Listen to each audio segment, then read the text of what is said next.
Hey guys, so today we are going to be installing some EXB chassis braces, these guys right here on the Arrma Fireteam. Now you might have noticed, if you try to find these for yourself, they aren't listed. Arrma doesn't make any for the Fireteam, as there isn't a Fireteam EXB version.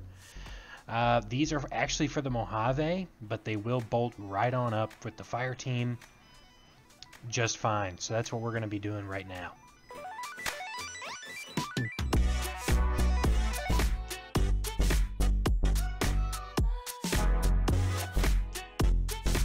So I'm actually going to start by removing the major brace, this big red one up top. It's just a 2.5 millimeter on both sides. Same with the chassis brake screws. So you just got to take both screws out, the one on the very front, the one on the very end. And then you're going to have to remove this centerpiece. There should be a little pin, kind of looks like one of those body pins, holding this larger pin in there. And then with a little bit of negotiation, you're able to pull that pin out. Once that pin gets all the way out of there, you're then able to flip this plastic piece up and you can take the major brace out. And then we're going to move to taking out the front brace.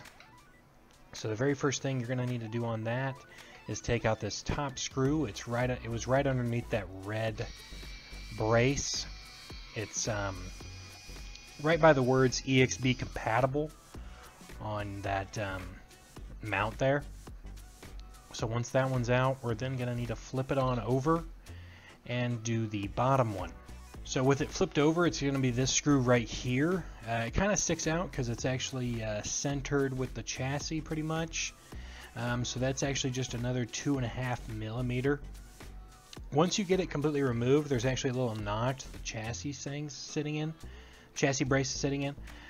So you kind of have to wiggle it, but it will eventually pop out like that. Then to install the new one, I actually had the best luck doing what I'm doing right here, which is where I kind of got it in place. You kind of have to hold it underneath that mount, the mount that says EXB compatible, and then you're going to put the screw in the mount and screw it down. This does get kind of difficult because you have to hold it in place. The threads don't want to start, but that seemed to be the best way I could get it to go. And then you see there it starts to go down, and it actually basically lines itself up. And then we got to spin her upside down again and get that bottom one. So flipped over, you should just be able to put that screw in. You may have to kind of align the chassis brace up again, but it should just screw right in after that. So that should do the front one. Now let's get to the back one. So the back one, similar deal, a 2.5 millimeter screw. So you're just going to screw that out. It's sideways. There's a little nut on the back. That's going to start coming out as you unscrew it. I actually ended up having to push the pin out completely with a flathead screwdriver on the other end. And then I was able to get it out. With the pin removed, we're then able to go to the underneath part and take out this screw. Same thing as the other one, it's just centered directly with the first one you took out. And it's a 2.5 millimeter, so I went ahead and removed that screw. And then I could actually see the notch. There's a little cleaner on this side. And I just pushed the notch out with a little flathead screwdriver. With that, the chassis brace pretty much just popped right out. Now, when it comes out, you're going to have these little spacers that were on with the pin on the chassis brace. So you'll need to remember how those went.